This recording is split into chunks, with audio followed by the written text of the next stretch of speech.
What's going on, everybody? Welcome back to the Queer Collective podcast. My name is Karbon. And I'm Emily. And welcome to the show.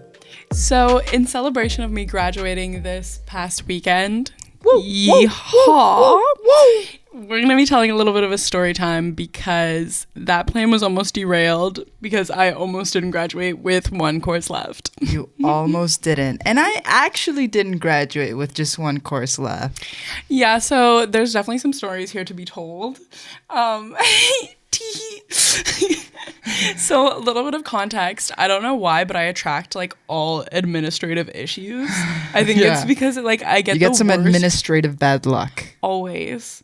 And I think it's like I manifest it because I'm so I have such like phone anxiety, email anxiety. Like I hate all administrative things. Yeah. I don't know why. I think it's because I always expect something to go wrong, so then things go wrong. Yeah, you literally manifest it without it ever existing to begin with, and then it exists because you just did it. So I'm gonna paint a picture for you. It's 9:00 at night. PM, not M. On a Friday, and this was like a week and a half ago, so aka a week and a half before I'm supposed to graduate. And I applied to graduate like last semester, months ago. And so we're like a little bit high. We're all sitting around the table with our roommates, and I get an email, and the subject line reads in all caps, "Not eligible to graduate." And I looked down at my phone and I'm just like,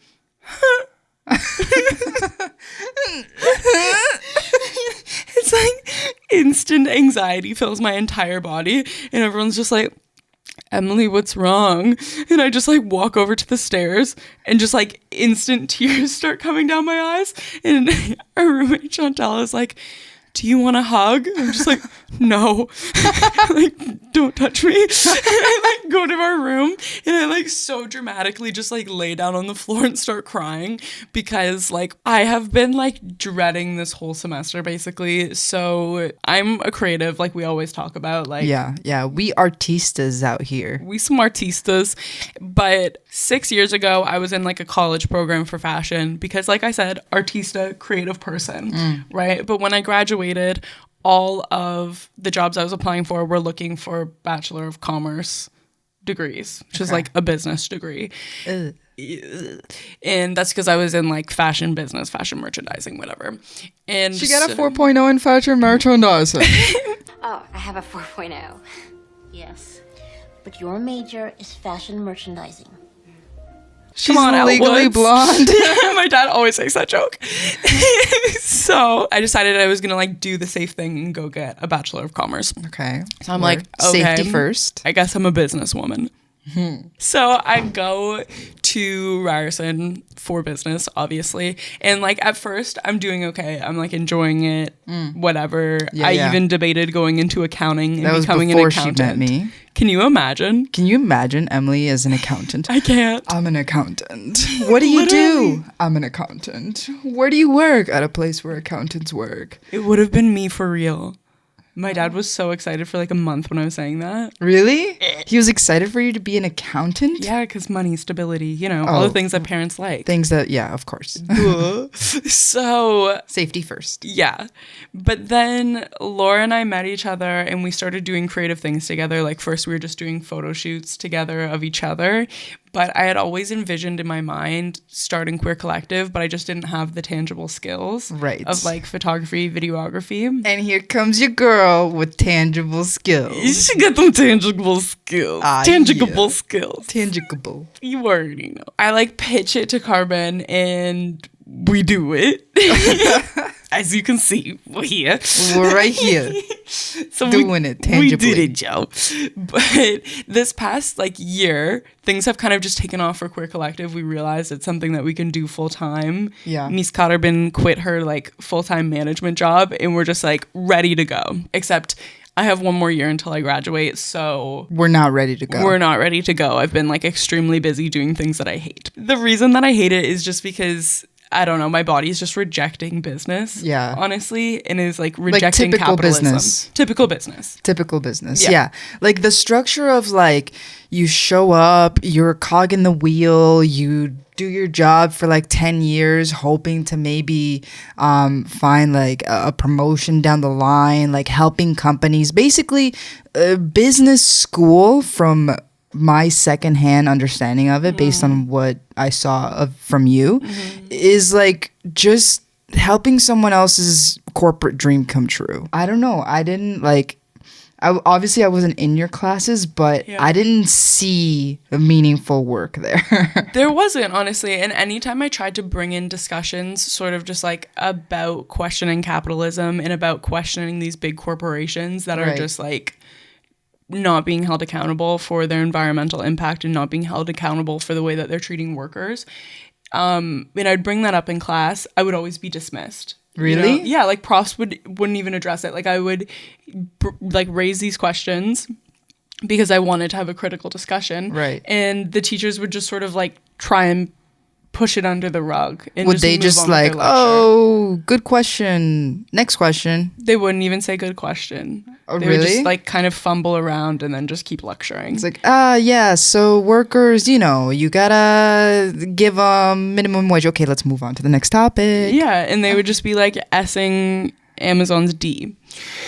So that was definitely frustrating. I felt like no one was actually like applying anything, and it was making me sad about like the next generation of business people and people who are going to be leading these corporations. It just makes me a bit fearful. So there's that. I was like getting to do some cool electives. I won't lie. I had some really cool like social justice and politics professors, which was But great. that's not even related to your business degree, though. No, that was like 2 courses. So. That was an elective that you chose out of Exactly. your own will. Yeah. So it was a painful semester, to say the least. Yeah. Because the whole time we're just like, I can't wait till I'm done so that we can just start living La Vida Loca. And like doing lots of videos and making a lot of cool content on the regular for you guys. Yeah, 'Cause wouldn't it's, like, that what be we do sick? full-time. Yeah. super Basically, excited. your girl was ready to graduate. I was itching. We had been like dreaming about it all year, and then getting that email a week before I was supposed to graduate just like sent me through a loop into instant panic. Like I couldn't even read the email. I just like was panicking too much. Yeah. So Karbon came in and sat down, and I think you were trying to like mask how stressed you were about it. Yeah. Oh, yeah. Yeah. Oh my God. As soon as I heard it, I was like the most stressed ever. The most stressed ever. But I knew that if I showed you that I was stressed about it, that it wouldn't help. Like you would just get even more stressed, even more panic, like more tears would be shed. And I was like, you know what? We got this.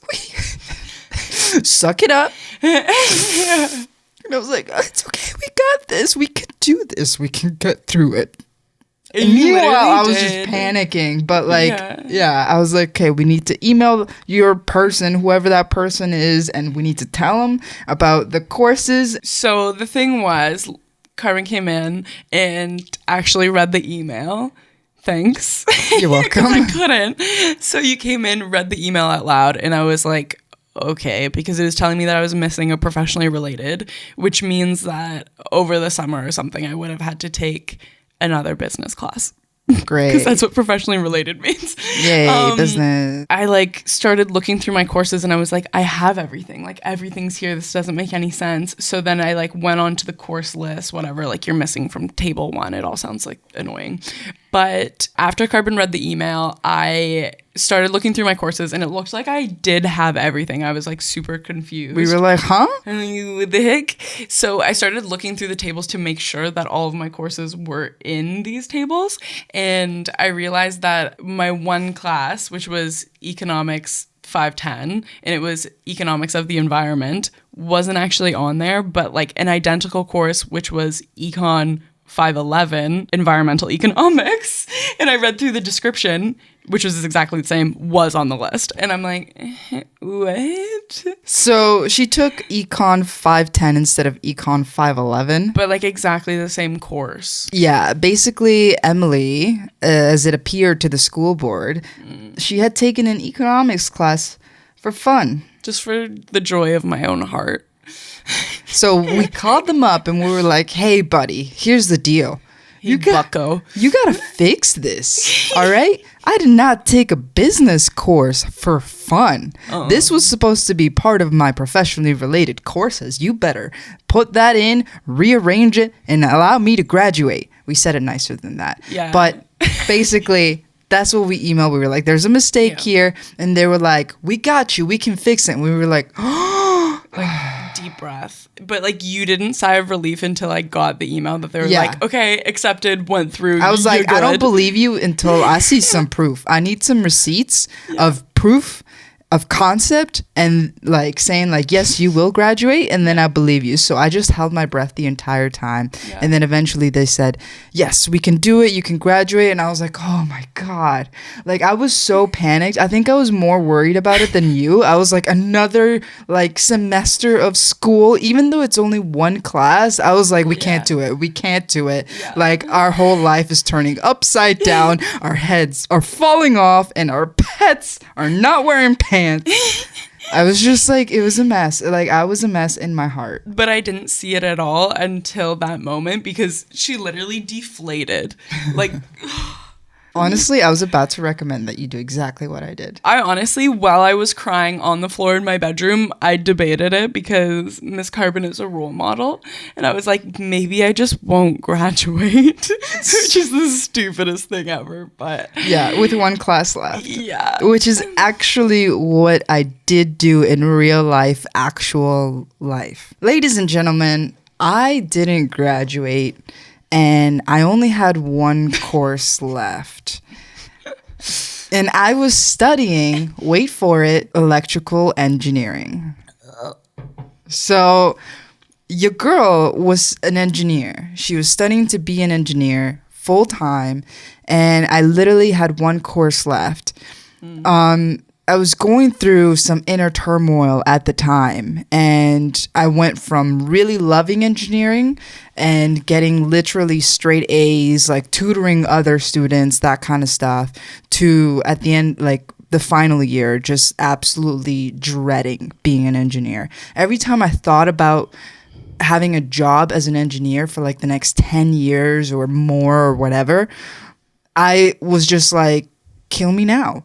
You know, like obviously being an engineer is a good job and it pays well and it's, you know, like an honorable job, etc., etc. But like for me, for your girl, that just wasn't it. Like it's so not it. Like I am a creative, I'm an artist, like I need the uncommon, not the normal cookie cutter type of day where you clock in, clock out. I knew that that wasn't for me. So yeah, I didn't graduate and I have one course left. And if I just took the course, which is coding, by the way, I would graduate. And fact of the matter is, because people tell me all the time, why don't you just do it? Why don't you just finish the course? Come on, like you could just have the paper. And I always say this, I don't love it. And why would I waste $500 and another semester of my life getting a degree that I don't want, getting a degree that I will not use? And ultimately, it's not my path. And I know this in my heart that it's not my path. So yes, I could have the degree. I could have the piece of paper. Even if I did, I would do absolutely nothing with it. So what's the point of getting it? I don't see a point. A lot of people may feel like, well, it's an accomplishment and whatever.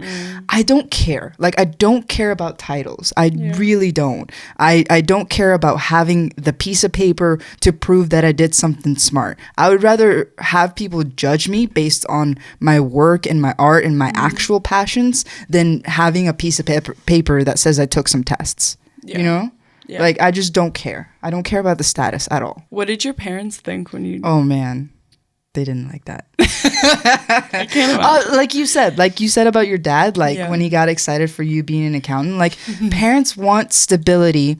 They want you to be able to take care of yourself, to buy a house if you need to down the road, which not in this economy, but you know, they want stability for you. They want you to live a good life with enough money. So obviously for your daughter to be studying engineering for so many years, and at the end of it be like, nah, I'm out. Like that would be quite a shock to most parents. And you know, if I was a parent, I would be concerned as well. But ultimately, like, I don't know, I'm just the type of person that will, whatever it is that I want to do, I will like throw myself into it with like my whole heart and like learn as much as I can. So like I knew that I was gonna be okay some way somehow, even though at the time I had no idea what I was gonna do next. But like I was like, I gotta try, you know. Crippling debt and no idea. Literally, I had crippling debt and no idea what to do next, and nowhere to live, and nowhere. Yeah, and I was like, I got it, it's fine. But hey, here we are. Sometimes you gotta take risks. And honestly, at first when you told me this story, I was one of the people who was like, why wouldn't you just finish it and get the accomplishment? Literally, because she was one of those people. That was how I saw things. But now when you tell me the story, I honestly find it really inspiring and brave. Oh, thank you that you did that. Wow. And it shows how much you believe in yourself, and I think that's really cool. I feel like you have given me some of that a little bit in a way, even though I still finished my degree, because you have like given me the confidence, I guess, to not go for like a corporate career and to like believe in ourselves and to like invest into myself. I mean, well, if you think about it, like, okay, this might sound super like cheesy entrepreneurial, but usually when you are working for someone else, they pay you by the hour, right? And or at least when you first start, they do that. So when the amount of work that you're put in does not equate your pay. It's actually the amount of hours. So if you put in a lot of work during those 8 hours, you still get the same payment as if you put in the minimum amount of work. Right? So the way I see it is that if you start your own thing, your own business, your own organization, just like go in the path that, you know, your passion is calling you, there's no limit to that. And it's not all about money. It's not about making the most amount of money, being a millionaire, getting the fanciest car. It's not about that. But when you start your own thing, not only does that open up the potential to get paid more, but you're actually loving what you do. So when you put in a lot of work, it's not like, I have to put in so much work to make this thing. No, you're actually excited to put in a ton of work. Like when I edit Queer Collective podcast or like another video or we collab with an artist or whatever, like that stuff is so exciting. And the amount of work that I put in is just astronomically more than if I was like just making someone else's dream come true, like in a corporate world. You know? And like we're talking about money, but like despite the fact that we're not making any money right now, we get more joy out of this. 100%. And I see more potential to make money in the future as well. And it's not, obviously it's not all about money. Like we're a nonprofit. Like that's why we made it a nonprofit. It's because it's not all about money. It's about what we can give back to the community. But obviously you need money to like feed yourself and live.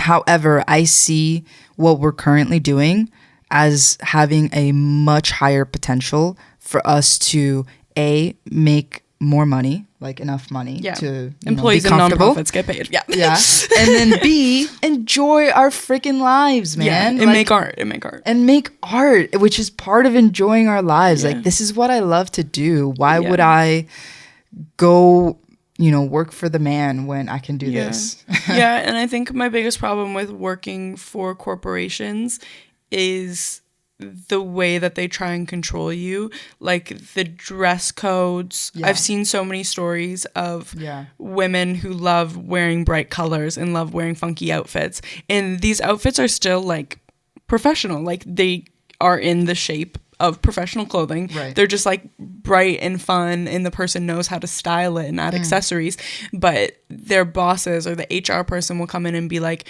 your clothes are like too loud for the office, like etc. That's crazy to me.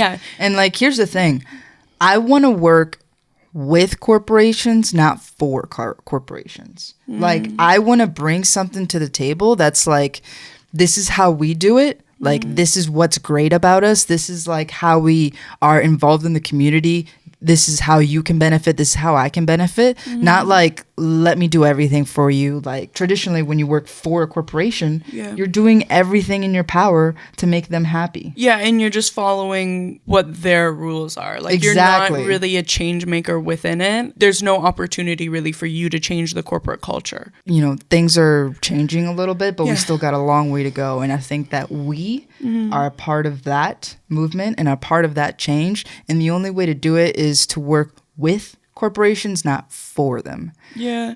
And I think the cool thing is the organization that we work for, Conscious Economics, which I'm sure a lot of you guys have heard of and already know of because we work with them so much, but they often work with corporate Canada in a way though where they're suggesting new business practices and new ways of doing business. And working for them, I will say that like they do practice what they preach. Like they give us like time off for like our mental health. We're allowed to cry at work. We're allowed to talk to each other. I can wear whatever I want into the office. Yeah. Like we all love each other. Like that's the environment that's fostered here. And they're trying to like put together research to understand why women don't want to advance in corporate workplaces and like why they're maybe even turning down opportunities.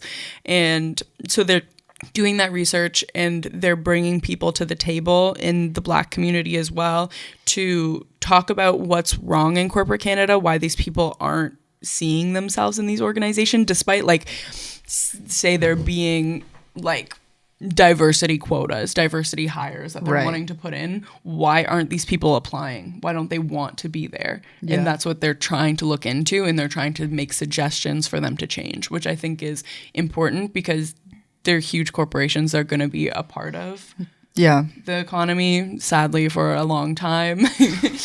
Like we can buy from small businesses a lot, but a lot of these companies are huge infrastructures. Right. You know? Yeah. And the thing is that there's so many things that we can do together to make the world a better place, to make corporate Canada a better place. Like it's true. Like and the thing is that like with such power, such as a corporate Canada, like things have to change, you know? And like we are the change, in my opinion. Like we're part of it. Obviously we're not the entirety of it, but we're part of it. And this is what we want to do. And another thing I kind of wanted to bring up, which I found was interesting. So there's a lot of these discussions happening on TikTok across like all social media channels, to be honest. But I saw a video of this girl and she was basically saying what we say is like, it feels like a creepy uniform going into an office. And it's just like this girl had worked a day job, like a 9-to-5 desk job for one day and was in her car and she was crying and she's like, I hate it. Like I said, like my body's rejecting it. I hate this. And like talking about every piece of it, why she doesn't like it. And it went viral because there were some people who were agreeing with her, but then there was also people saying that she's ungrateful because there's so many people in the world who would kill for that job. Right. You know, they really want a stable job. They want to be able to provide for their family. And I get that, you know, I can hear that and I can hear how it sounds like we're coming from a place of privilege, but I don't want it to come off that way. There is people who a job like that is right for them. And like our economy, the system that we work in needs those people as well. Those are like analytical thinkers, you know? Right. And those people exist and we need those people. And that's why we want to be part of the change of those workplaces. Yeah. To make everyone feel good with where they're working, just because that kind of job is right for you, because maybe you enjoyed your business degree, maybe you enjoyed your engineering degree, you know, like you should be able to enjoy your workplace and wear what you want, come in with tattoos, come in with colorful hair, and like share how you're feeling. You know, you can't just turn off your emotions, turn off what's happening in your life. And you can't turn off like your humanness, you know? I think that like my issue with corporate Canada, I guess, it's not the work itself. Like people that are good at analytics, people that are good at business, we do need those people, obviously. That's not the issue. The issue is the stigma that, and like the culture that has been created and fostered for so long now, which is like, you know, the suits and the, you know, always look your best and be professional, and always be professional, and like that starts to chip away at like how personable you can be, you know, how Your humanness. like you your know? humanness. Yes, it's like look tidy and don't let your emotions show. And you know, if you have things going on in your household, like that doesn't exist when you come into the workplace. And like you know, like to say that something really crazy is happening in your life, or like you're going through like a life struggle and you're not allowed to bring that into work. And by that I mean is that you can't talk to anyone about it. Like you just have to pretend that it doesn't exist. Like that's a lot to carry. How are you supposed to perform well in that kind of a scenario? So many people struggle with mental health when they're working in this system. Yeah. And the fact of the matter is that people are more than just workers, you know? Like there's so many human aspects that have been forgotten when it comes to corporate Canada. And that's why we want to work with them in order to change it. Yeah. You know? Because there's people behind every there's organization. people behind every organization. Everybody has struggles. Everybody's human. Everybody goes through things in life, you know? And like we're completely dismissing that. Yeah. And telling everybody to just like suck it up and like, you know, put on your best face. And especially if you're a woman, like be professional. And like, you know, if you have cramps, too bad. If you have your period and like, you know, you're going through a lot emotionally, If you it have doesn't kids matter. and like a babysitter bailed on you, or like, you know, especially right now during COVID, like you have kids, men or women, you know, having to take care of your kids, especially right now while you have to help them with school. Yeah, like that's a lot, dude. Yeah. That's a lot. Like if your kids are like running around in your house, not paying attention to their online school because it's online. Yeah. So obviously you know, the kid's not going to be as attentive as if it was in person. That's a lot to deal with. And not enough businesses are giving enough leeway for that and enough flexibility for that. And it's a real struggle for parents right now. Yeah. And we're wondering why marginalized communities don't want to be part of these organizations, but from my perspective, it's because we have such strong culture, you know, like the gay community, we're expressive. We express ourselves visually through music, through art, through the way that we dress, and putting on a suit and having to tell ourselves to not fully show up as who we are. Right. To In an show up office setting, as who they want us to be. It feels so inauthentic. And I can understand how for like non-marginalized communities, it could feel that way as well. But for me, like that's one of the big reasons. Like I really want to be able to show up as myself at work. Me too. And I think that's similar to the Black community as well, why they don't really want to take part in corporate Canada. Right. I've heard that a lot as well. It's like, it just doesn't feel authentic. There's a lot of like, what does a professional haircut look like? And if you type that into Google, you're not going to see any pictures of Black men or Black women. But when you type in unprofessional haircut, it's basically all Black people. There's a history of like racism, of homophobia in these companies, and it all needs to be unraveled. And things need to change for people to feel like welcomed in these organizations. Totally. And feel like you can show up as yourself. And we need to encourage for people to like show up as themselves in work situations, you know, because yes, like professionalism is good and it's needed at times, but the thing that makes you personable is not your professionalism. The thing that makes you personable is who you are. It's your humanness. It's your ability to connect with other people. And no professional role can ever teach you that. That just comes from within, you know? And truthfully, that's how you can make even the best business relationships. Yeah, I agree. We were in school to be a part of it, and we decided that ain't it, chief. That ain't it. And, you know, also, like, you know, some people, it might seem like a lot of privilege that we get to create art as our main source of income. And it is a privilege, but it's also something that most people deserve. Like if that's what they actually want to do, you know, some people actually really enjoy numbers and analytics and things like that, which is fantastic because we need those people.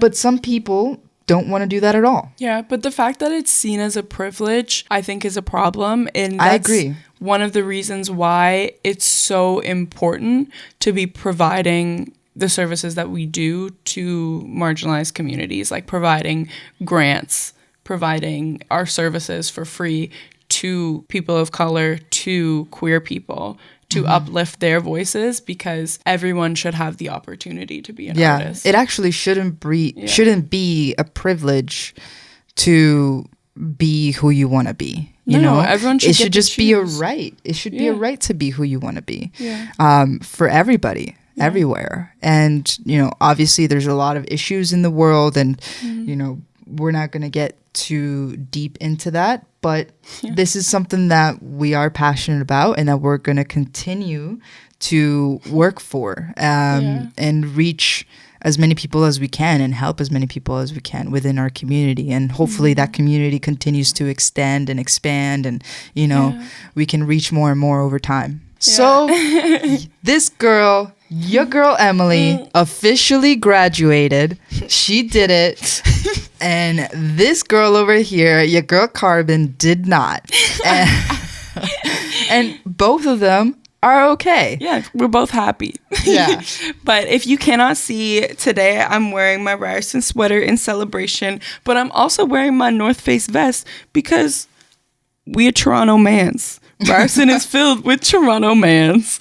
So this is an homage to them. Honestly, guys, if there's anything to take away, it's not that you should quit school or, you know, you should do this or should do that, but rather just like following your heart. That sounds super cheesy. I know, I'm a cheesy person. I get it. I've done it before. But it's so true. Because if you're doing something that you absolutely detest, or that is bringing you down every single day, or that gives you way more stress than it does happiness, if the cons outweigh the pros, start to rethink it. I encourage you. It's never too late, honestly, to switch It's never what you too want to late. do. Guys, I've changed my career path so many times. Like initially, like when I was a kid, I thought I was going to be a famous actor. Love it. Thank you. Can't act really, honestly. Yeah. And then I went into like, you know, engineering, of course, and I thought I was going to be an engineer, and then I quit that, and the next thing I did after that was work at Subway. I didn't think I was going to be at Subway forever, just FYI, but I was like, I need some money. Then I became a personal trainer. I took courses, like fully went for it. Yes, I took courses like as a personal trainer. I paid money to like learn about the body, and I thought I was going to be a personal trainer for sure. Then I thought I was going to be like a full-time professional dancer, and then now I'm doing this along with dance. And you know, and then in the middle of that, I thought I was going to be a massage therapist at one point, and I worked at a manual therapy clinic. Like things change. Things change. And you're allowed to change. Like, no matter what point in your life you're at, it's never too late to change what you're doing. Yeah. And also, the world changes. Don't stand still. Thank you guys so much for watching. We honestly really appreciate every single one of you who still watch our videos. We know that we were a little on and off, hot and cold during the winter months just because I was still in school. So the YouTube algorithm started to hate on us. So if you guys can show us some love. If you can like this video to help us with the almighty YouTube algorithm so that we can get back on its good side, that would be great. Please give it a thumbs up. We appreciate it so much. Share it to some of your friends who you think might like it. Drop a comment. Just like show us some support in any way that you can. We would really, really appreciate it, because we are going to be back every single week and hopefully coming at you with some new segments as well. Hit subscribe and the notification bell, because we are consistent from now on. Yeah. Because Miss Emily has graduated. I'm a free woman. And drop it in the comments. Just give a little graduation, like congratulations or something. I don't know. That's just my request, not hers. All right, guys, with that being said, thank you so much for watching. We appreciate every single one of you, and we'll see you in the next pod. Peace. Love it. Mwah.